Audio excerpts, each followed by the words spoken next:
আজি পুৱাৰ ভাগৰ পৰা বিভাগীয় জাহাজখিনি চলা নাই মানে বিভাগীয় যিটো জাহাজ চলাবলৈ তেল সেই তেলটো আমাৰ অভাৱ হোৱাৰ হেতুকে আজিৰ তাৰিখৰ পৰা জাহাজখিনি বন্ধ থকা হৈছে। তাৰ বিকল্প হিচাপে গুটীয়া নাওখিনি চলোৱা হৈছে আৰু গুটীয়া নাওখিনি চলাই থকা হৈছে যদিও আমি ঊৰ্ধ্বতম কৰ্তৃপক্ষৰ লগত যোগাযোগ কৰা মতে 2 এদিনৰ ভিতৰতে পুনৰ আকৌ জাহাজ চলাৰ সম্ভাৱনা আছে। গতিকে আজিৰ দিনটোত বৰ্তমান অৱস্থালৈকে বিভাগীয় জাহাজখিনি চলা নাই।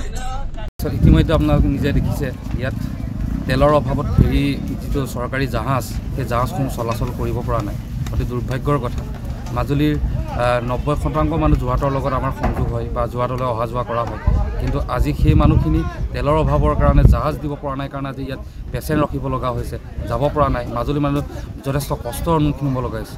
ডেইলি জাহাজবোৰৰ পৰা পইচা কালেকশ্যন হয়, কালেকশ্যন হোৱাৰ পাছতো জাহাজবোৰত তেল ভৰাব নোৱাৰাটো এটা ৰহস্যৰ কথা। কি কাৰণে হৈছে সেইখিনি হিমন্ত বিশ্ব শৰ্মা ডাঙৰীয়া বিভাগীয় কৰ্তৃপক্ষই আমাক উত্তৰ লাগে। আৰু মই মাজুলী জিলা প্ৰশাসনক অনুৰোধ জনাইছোঁ আজিৰ ভিতৰত যাতে তেলৰ ব্যৱস্থা কৰি কাইলৈৰ পৰা পুনৰ জাহাজ চলাচল কৰিব পাৰে, মাজুলী মানুহ যাতে যাতায়াতৰ কাৰণে সুচল হয় তাৰ বাবে ব্যৱস্থা কৰিবৰ বাবে অনুৰোধ।